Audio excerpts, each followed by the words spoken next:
politique ci émission yi dañ fay wax ay thèmes di ko yaatal fii ci télé bi alors est-ce que duñu dem ci une assemblée nationale bu mouvementée. Mais c'est normal mu mouvementé parce que ni mu juddoo la ni mu sosoo la et d'abord dafa am une crise politique bu ñu jógee tant sur le plan politique sur le plan social dafay refléter foofu et puis député yi ñu am duñu ay extraterrestres ay sénégalais lañ ñu jóge ci ay kër ndem foofu kii ginnaaw la juddoo Guy Marius Sagna Sénégal la juddoo Ziguinchor donc mënuñu weesu loolu ay sénégalais et wax na la ko li tax ñu mujjee déggoo ci ay commission mooy parce que la ñu jiitalul woon ca njëlbeen muy le dialogue et la concertation la ñu échoué woon parce que ku si nekk camp bu nekk balaa ngay dem yóbbaale nga sa dank fanaanal téye sa daas fanaanal téye du ma def olofal comme Saliou te boo xam lu bi signifie mais du ñu am équilibre des forces pour une fois on se retrouve dans une assemblée nationale boo xamante ni bu njëkk ba Abdou Diouf li mu doon wax une majorité sert à quelque chose sénégalais dans son option président bu ñu fal da ngay ñëw rek ñu jox la une large majorité même écrasante mais cette fois-ci dafa dem ba équilibré bu ñu demee ba poste député ñu koy weccoog poste ministre ça veut dire que nguur gi amatul woon majorité bu confrontable bi mu soxla woon et man ci sama principe laa nekk je condamne ce qui est condamnable je blâme ce qui est blâmable mon ami Guy Marius Sagna maa ngi koy tooñ keroog ma naan dafa mel daa yem keesu jàq ji dem ak moom parce que à chaque fois mais am na fait yoo xam ni Aïda ça peut s'expliquer mais ça ne se justifie pas parce que man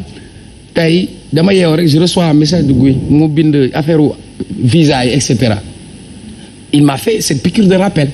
j'ai toujours dit que su fekkoon député yi doon nañ jouer seen rôle dëggantaan Guy Marius Sagna doon woon exister mais il a été toujours ci combat et tey gën na am légitimité donc nous ce qu'on attend c'est véritablement des arguments pas au forceps et je crois que tension bi tendre woon indi woon loolu mu indi woon jafe-jafe boobu maintenant revenant un peu ci wàllu politique laay wax man Mimi Touré je vais pas faire de jugement personnel ci moom parce que fi ku nekk ak sa parcours nit ku nekk nag sa parcours di nga ci am lu si ñuul di nga si am lu positif Mimi Touré elle date pas d'aujourd'hui elle a été directrice de campagne de Landing Savané. Absolument. Ak 88. Mimi Touré ak Macky mi ñoo bokkoon seen parti gauche yi ñoom waa gauche yi ca la nekkoon. Mimi Touré kenn mënul fexe ba amul ambition mosu ko nëbbu. Mimi Touré dafa am ambition Macky bëggul ko am ambition c'est clair ñi fi amoon ambition yëpp soit da ngay ranger sa ambition wala Macky ranger la Mimi Touré. yóbbu nañ conseil économique social vous vous rappelez bi ñu génnee Idrissa Seck automatiquement Mimi elle tire ba gars yi fàttewoon nañ Mimi Macky dem loqatiwaat Mimi indiwaat ko defaat ko au devant de la scène Macky bi muy tànn Mimi di ko jiital ci listam tàgguwul kenn moment bi Mimi Touré croiser les bras am na ñoo xam ñu ngi doon yëngu mais Macky moom moo yore prise bi mooy branché mooy débranché Macky ne prendrait pas le risque jox Mimi Touré président assemblée nationale et se retrouve ak nu mu tudd. caisse noire 50 millions par mois 50 millions par mois 8 millions. 10 000 litres. Mimi Touré am nerf de la guerre benn Mimi Touré Macky yebal ko mu dem def tournée wër Sénégal gox bu nekk Mimi dugg fa. xam ñëpp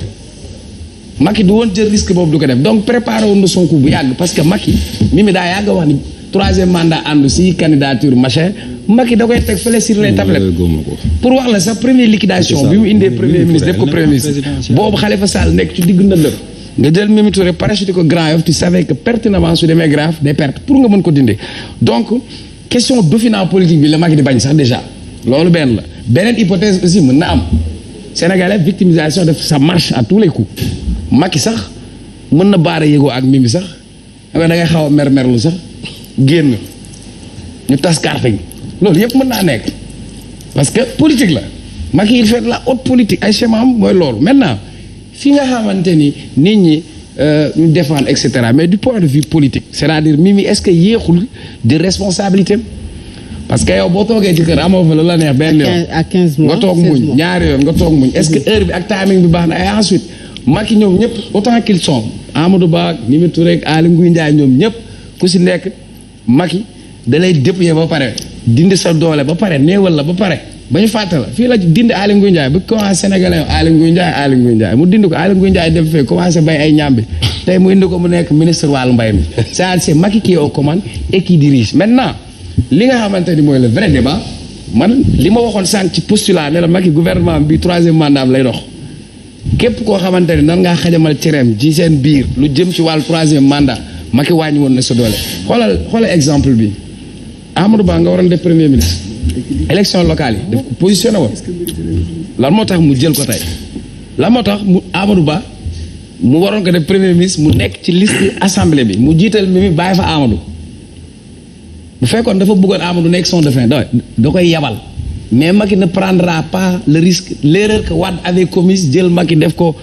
son numéro 2 directeur de campagne Macky dem fanaan ci àll bi xam ruq-ruqaati Macky du ko ci defal kenn parce que Macky bonbon bi mu kepp nii da koo bëgg. alors te fi mu toll nii li bëggaan wax laay xaw a jël raison Amadou Ba sera l'artisan et même le directeur de campagne de Macky parce qu'il a toujours parlé de cette vision. Maintenant, pour Mimi Touré, elle avait accepté quand même d'être le sabre de Macky Sall pour sabrer des gens. ñuy tàccu naan Mimi ngi ñëw mi fii am na ñaar la yaa di nga am foo tool di nga yéeg am na fooy tool nag di nga ci wéet. mais quand même kenn du natable son leadership féminin. très bien Cheikh Oumar alors Mbacké rapidement balaa ñuy dem ci benn. man image bi ma am ci Mimi Touré bokkul ak bi ci gars yi am man dama jël Mimi Touré comme une femme leader de dimension exceptionnelle ma am chance nag gis ko d'abord mu nekk directrice de campagne de Landing Savané parce que ay observateur de la chaîne politique lañ mu njëkk a nekk jigéen bi nekk directrice de campagne ñu naw ko ci loolu gis ko mu nekk dans les ONG locales au niveau local gis ko au niveau des organisations onusiennes fekke aussi retouram bi muy accompagner Macky Sall en 2012 ànd ak moom campagne locale u 2022 yi ak législative yi li ma jàpp ci moom c'est une patriote c'est une femme bu am des compétences avérées ak une expertise bu dëggu et puis liggéeyal président Macky Sall ak coalition bi loolu gis naa ko lu ma mën a seede la c'est-à-dire bokk ci coalition du tere aussi li nga xam ci nit ki nga wax ko. ban liggéey bien sûr. non ci ban anam par exemple. non dañ ko nommé ci ay fonction yi ñu ko nommé assumé na ko totalement li ñu mën a def jàngat ci lii. avec la CREI qu'est-ce qu'elle a fait. ah Omar loolu du sama question pour le moment. li ma gis. c'est pas la première fois à rien du tout. c'est pas la première fois que nit nekk tête de liste jiitewul assemblée am na amati li ñuy ñaan nag fu mu nekk nii jàmm dox ci diggante président Macky Sall ak Mimi Touré ba ñu mën a juboo ñun loolu la ñuy ñaan suñu biir coalition dañuy ñaan ñu retrouver wu parce que libéralisme nag dafa ànd ak contradiction dafa ànd ak divergence et da nga koy mën a assumer soo amee divergence ak contradiction quel que soit le niveau da nga koy assumer mais li ñuy ñaan mooy retrouvailles entre Mimi Touré ak président Macky Sall ba suñu coalition taxawaat ci conquête du pouvoir en 2024. alors Aïda est-ce que coalition Yewwi Askan Wi du risquer perdre benn député bu ñu ko waxee mooy le procès Barthélémy Diaz dans l'affaire Ndiaga Diouf bi nga xamante ne aujourd'hui li nga xam ne moo fa tukkee mooy 2 ans de prison dont 6 mois ferme et que bu fekkee ne tëj nañu la lu ëpp juróomi weer daa nga mën a perdre sa poste de député tey jii ñuy wax pourvoi en cassation si jamais ñu maintenir loolu nga xam ne moom mooy verdict boobu Barthélémy Diaz mën na perdre poste de député à l'Assemblée nationale. En ce sera l'équilibre encore. Fatou Abdou dama bëggoon juste amener benn éclaircissement par rapport aux propos que j'ai eus Oumar Faye par rapport li nga wax ni moom la ñuy xaaree député yi à l'Assemblée nationale taxawal et image bi nga xam ni moo génn la dernière fois au niveau de l'Assemblée képp koo xam ni sénégalais nga citoyen lambda rafetlu woo ko mais nee nañ des fois da ngay am sa doom muy dem di laali safara nga xam ni c'est un danger nga gis maire bi mu bàyyi ko mu laal ànd bi bu ne uy après fu mu gis ànd dootu fa laal. D'accord. Man je considère que c'est ça qui était en réalité la réaction de l'opposition. Maintenant, comme on le dit, plus le temps passe, plus les gens vont s'améliorer te li ñu leen di xaar yaakaar naa ni dinañ lañ fa fekk. Par rapport au procès Barthélémy Diaz mu doon loo xam ni j'en profite pour lui souhaiter un joyeux anniversaire tey la anniversaire le maire de la ville de Dakar ou bien démb le 23 septembre 2012 daf ñu fekk fii 2011 avec le M23 où j'ai eu la chance de rencontrer Oumar Faye avec valise bi mu doon yor Ségura et je pense que tonton Mbacké Seck mi gis na ni nous étions sur le terrain jour bi mbir mi di am fekk ñi ngi préparer benn manifestation ñu ngi woon ci siège u M23 moom mi ngi woon ci maireem je pense que sorewul rado siège bi mu amoon ñu defoon ko siège u M23 ak maireem Fatou Abdou bakkenu doomu aadama ci man dum loo xam ni nit daf ko war a tuutil wala ñu wax ko mën a ne dafa am bakken bu fort wala bakken bu ndaw mais fait yu ñu relaté ak depuis 2011 ci li ñuy wax ci fait yeeg li ñuy dem tribunal ak li ñuy dégg ñun apprécié wuñu résultat bi génn bi confirmer jugement wu première instance. Parce que dañu fekk un maire dans une collectivité territoriale collectivité administrative comme tu l'as dit ñu ñëw ñoom ñu nekk ci biir ñu agressé leen mu réagir ñu ñëw ci jugement bi ñu génnee ñu ne ko yow déjà amoo droit wu téye pistolet alors que le maire qu'il était avait une autorisation de port d'armes je pense que am na ay émission yoo xam ne génnee na cette preuve là ñu ne ko yow yaa tiré et que bi nga tiré nee nañu kooku ci la bakkanam roté et maa ngi ciy profité di jaale famille am mais arme moom bi mu yor ak bal bi ñu fekk ci ki nga xam ni moo wàññeeku bokkul ñu ne jugement dafa am de fond loo xam ni ci fait yi lay basé wu fait bi mooy balaa ngay naan nit ki rey na nit pistolet beeg li nga xam ni fekk nañ ko ci gaañu ñu mën a def lien bi cela n'a pas été le cas jugement bi mu nekk loo xam ni pour moi depuis 10 ans ñi ngi traîner loo xam ni en fait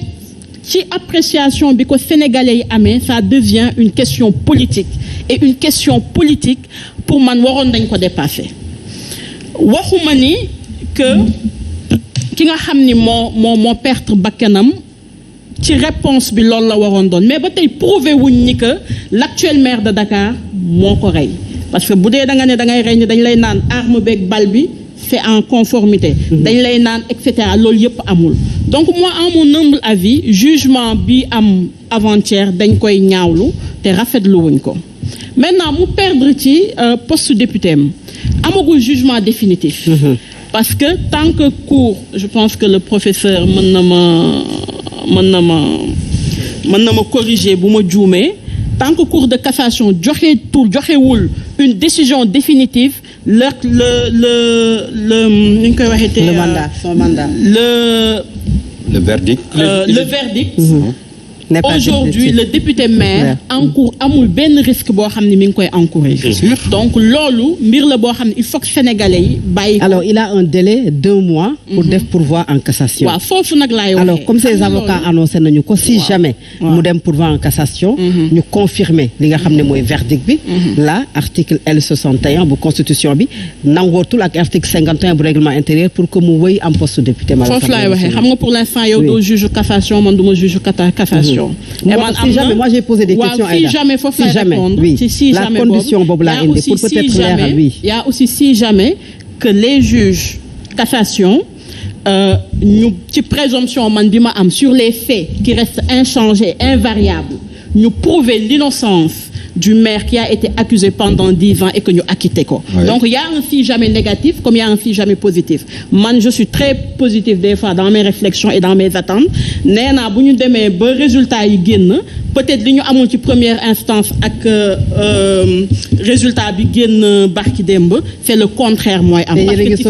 yéen a ngi sóoraale comme ne nga yow analyse bu positive nga ci def. yéen a ngi sóoraale que ce si jamais bi may wax. non mënuñu ko sóoraale su dee dañu basé wu ci des faits. xam nga Fatou Abdou tey ma ñëw ma sol lu bleu ma sol peut-être yére bu bleu yow tu es assez loin de moi mënuñu interpréter neneen lu dul Aïda est-ce que dentelle nga sol est-ce que jesner nga c'est les faits qui déterminent les jugements de justice je ne suis pas avocate je ne suis pas juge mais nañu wax rek ni que ci ñun li ñuy xaar ak les résultats yi nga xam ne moom la ñu yaakaar nañu juger rien que les faits rien que li xew et ne pas mettre en avant l'aspect politique d'un tel présumé coupable ou d'un tel présumé victime. bu ñu ko tegee de côté rek day régler benn question mooy sur la séparation des pouvoirs et la séparation des pouvoirs li indi intérêt bi mooy aujourd'hui li Omar Faye wax dès le début mooy le fait que l'exécutif et je pense que le professeur tout à l'heure confirmé ko bañ a am benn vue sur l'Assemblée, sur le législatif bi nga xam ni dafa war a indépendant en termes d'action, dafa war a indépendant en termes de contrôle. Absolument. Et que la justice puisse être une justice indépendante. Très bien, et foofu la les attentes, oui. Parce que tout à l'heure vous lui avez laissé le temps de développer. Foofu la les attentes de la jeunesse qui aujourd'hui plus que jamais est devenue intransigeante, qui aujourd'hui plus que jamais est devenue exigeante sur ñoom li ñuy gis ak li ñu xam ak li ñuy xaar par rapport à la justice, li ñuy xaar par rapport aux différents pouvoirs que nous avons ak fan la ñuy jëmee man c'est le message que je voulais faire. Alors un procès quand même Mbacké qui a des soubassements politiques parce que dès le départ c'était sous le régime d'Abdoulaye Wade mu nekk un opposant farouche au pouvoir taxaw bañ une troisième candidature ay ndaw dem envahir fi nga xam ne foofu lay liggéeyee après gis nañ lu ci xew le président Macky Sall bi taxawoon ne dañu ko tooñ ñu génnee ko def ko ci ay liste aujourd'hui encore c'est sous ce régime la ñu ko àttee ba dëj ko 2 ans dont 6 mois ferme donc soubassement politique musul jóge ci procès bi lan moo ci sa position. damay commencer rek par jaale la famille de Ndiaga Diouf ki nga xam ni moom moo ñàkk bakkanam te xëy na ba léegi waxaguñu diw moo ko boom di jaale aussi la famille de Oustaz Moustapha Guèye waroon naa tàmbalee loolu. yàlla na ko yàlla yërëm te xare ko àjjana. dëkk bi war na amaat ay mag yu mel noonu yuy rappeler nit ñi à l'ordre. Barthélemy moo def wala deful li ñu mën a wax rek mooy ci vie politique contemporaine wala passé yàgg nañu dund ay procès yàgg nañu dund ay complot politique yàgg nañ dund lenteur de la justice. loolu lu ñu dund la lu ñu fekkee la fekkewaat ko fay ñëpp rappelé wu nañ ko 2011 la wax na ko léegi ñu ngi nekkoon M23 avenue Bourguiba ñi nekk ci boulevard Cheikh Sidaati avec Rado boobu la ñu yëg événement yi gis image yi dégg ci ay déclaration fi ñu toll ni mbir mi est aux mains de la justice gisuma examen balistique bi ba xam ndax balam la wala du balam liiruma ko yëg xawma lu examen balistique bi wax je préfère vraiment ñu bàyyi justice procédure bi c'est-à-dire procédure bi Barthélémy Dias bu ñu génnee ci prison bi def ko ci liste mu dem assemblée nationale après gis nañ li nga xam ne moom moo ci c'est pas une première aux dernières législatives Khalifa était notre tête de liste c'est pas une première moo tax ma ni lu bari mën am na fi amati na fi c'est pourquoi je suis revenu sur ça pour dire que dañu nekk dans un espace politique mbir mi mu ngi aux mains de la justice moi je préfère ne pas me prononcer dessus ma xaar ba mu génn ba verdict bi génn daal. alors très bien alors Abdoulaye yéen bi ngeen toogee parce que dañu gis quand même ñu ne les députés yi nga xam ne ñoo nekk ci l'intercoalition Yewwi Wallu dañuy arborer ay écharpe dem gunge ji Barthélémy Dias parce que duñu nangu ñu sacrifier ko vous du Parti démocratique sénégalais amu leen gàcce bi ngeen di def parce que dans cette affaire bu ñuy wax mbirum Ndiaga Diouf dañuy wax ne période boobu mi ngi am ci jamono joo xam ne c'est du temps du PDS ki fi nekk au régime jàpp ne waa PDS ñoom ñoo tooñ kii di Barthélémy Dias beneen bi également commanditaires yi sax ñenn ñi di ci lam-lamee le PDS même si amuñu ci ay preuves par rapport à cela. voilà li nga mujj wax rek moo am solo parce que aussi c'est un problème boo xam ne comme ni nga ko waxee bu xaw a yàgg la en 2012. je crois que ñun amuñ ci benn gàcce en tant que Sénégal en tant que député. Sauf que les pick-up sont partis du. maa ngi ñëw de la permanence du Parti démocratique sénégalais. yooyu yëpp tribunal moo ko mën a loolu c'est avéré yooyu yëpp tribunal moo ko mën a wax. waaw mais loolu moom c'est avéré. moo ko mën a juger mais en tout cas li am solo lu ñuy reprocher démb tey ñun mën nañ leen ko reprocher parce que. buñ ko du ma dugg ci côté yu bëree bëri bëgguma ci wax pour beaucoup de raisons mais biñ ko jàppee dugal ko en prison alors dañ ko jël investir ko dans une liste mu gagné nekk député ñu génne ko def ko député à l'Assemblée nationale mu taxawal di liggéeyal askan bi aujourd'hui qu'est-ce qui se passe bi nga xamante ne ànd ak tol ak ñoom tey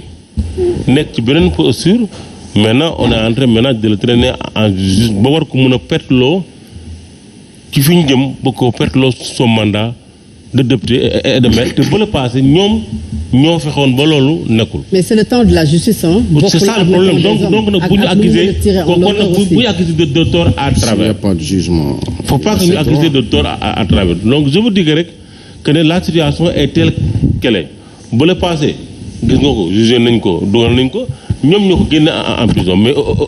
aujourd'hui kan moo ko bëgg a ñàkkaloo c'est la justice bi nga xamante ni ci tey moo fi nekk le parti au pouvoir moo ko bëgg a. donc daal yéen léegi da ngeen ko sànni mbir mi fi mu dooree da ngeen ko sànni. non sànniwuñ ko damay répondre rek ci fait par fait. est-ce que. si situation ni mu demoon bu njëkk ak la situation actuelle vous voyez si on peut faire la différence man Barthélémy Dias c'est un collègue maire vraiment li ma yéene sama bopp loolu laa ko yéene donc sincèrement ci côté politique rek la laa wax. ci côté boobu la. alors c'est clair Serigne Saliou son avocat moom li mu wax leer na peut-être poste maireem moom il est sauvé mais aujourd'hui li nga xam ne moom moo des ñu war a xaar mooy mbiru député bi nga xamante ne nekk na ko est-ce que syndrome bu Khalifa Sall nekkul di yoot ki di Karim Wade ki di Barthélémy Dias